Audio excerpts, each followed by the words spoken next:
Para falarmos dessa polêmica, a gente conversa agora com Marcos Vinícius Polinano, que é professor da Universidade Federal de Minas Gerais. Professor, seja bem-vindo. Boa tarde ao senhor. Boa tarde. Estamos aqui para tentar debater esse tema, né?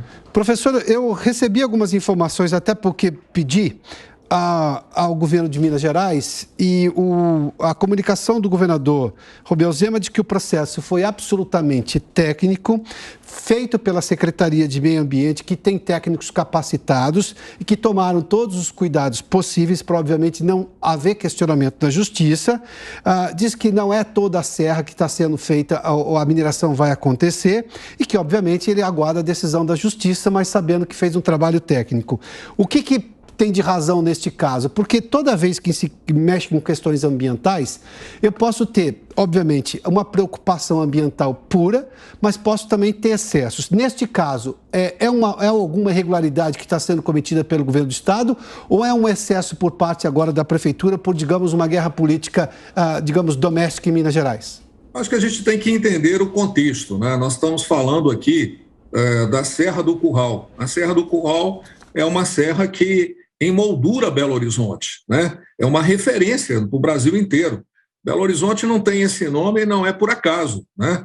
É porque você tem ali exatamente a serra onde todas as manhãs a gente tem esse pôr do sol maravilhoso aqui, né? E na verdade, a Serra do Curral é um patrimônio que tem desde questões culturais, artísticas, tem tudo a ver com a história da cidade, além das questões ambientais. É um quadrilátero que é ferrífero, mas ele é aquífero, ou seja, você tem uma disponibilidade hídrica fundamental para a proteção da segurança hídrica de Belo Horizonte, né?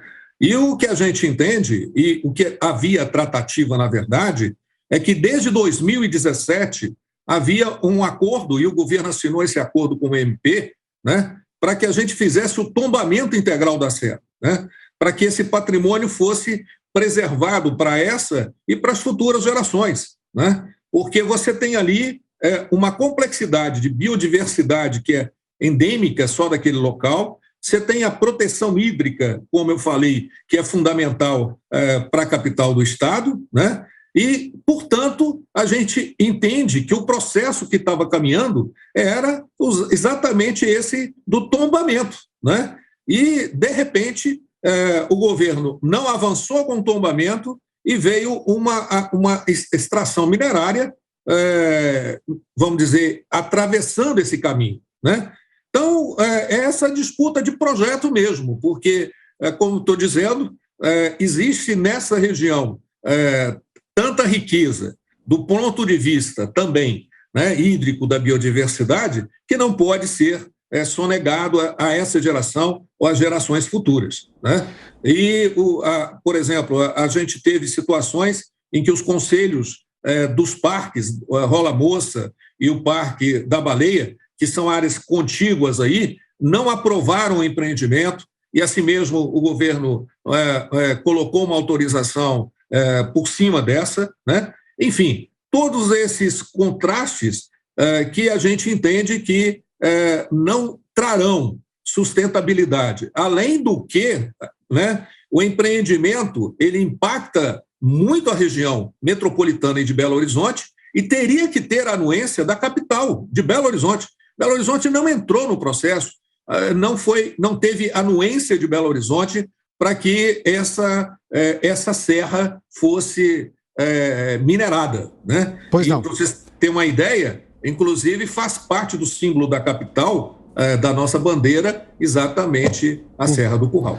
Professor, me permita um certo pragmatismo aqui, porque as discussões ambientais são sempre acaloradas e óbvio que quando a gente tem o risco de ter alguma coisa que é irreversível, a preocupação tem que ser intensa também. Mas do mesmo jeito que eu quero preservar as questões ambientais, e isso é extremamente natural que ocorra entre as pessoas, aliás, se espera que isso realmente ocorra, do ponto de vista comercial, ou seja, econômico, as pessoas também gostam dos benefícios que a mineração traz do ponto de vista de arrecadação de impostos, de benefícios sociais que é possível gerar com esse tipo de receita. O projeto tal como está, embora houvesse essa intenção de se tombar completamente a serra, Há a possibilidade das duas ideias caminharem em conjunto ou não há nenhuma possibilidade? Porque me chama a atenção que a Secretaria Estadual de Meio Ambiente autorizou esse projeto.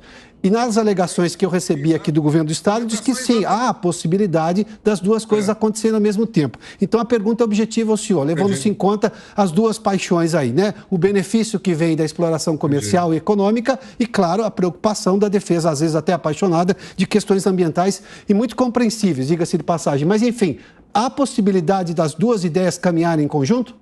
Mas era essa a tratativa. Você estava tentando fazer o tombamento exatamente com o sentido de delimitar que área que você efetivamente iria preservar e proteger e aquela que eventualmente poderia ser explorada. Então, se você, a partir desse momento, né, faz a exploração sem nenhum balizamento, então a gente está destruindo sem antes ter claro o que poderia, o que seria mais importante ou menos importante ser preservado. Então, é uma inversão, né? A gente já foi para a exploração sem saber efetivamente o que a gente teria que conservar naquele território. Por isso o tombamento antecede, por isso o tombamento é preventivo. Porque se entra essa mineração, não há argumento para que outras o façam da mesma forma. Então, nós vamos ter uma avalanche de mineradoras destruindo esse patrimônio que, como eu falei, não é um patrimônio dessa geração, é um patrimônio de todas as gerações, inclusive as futuras, e tem toda essa beleza cênica e riqueza que a gente não pode deixar de valorizar também.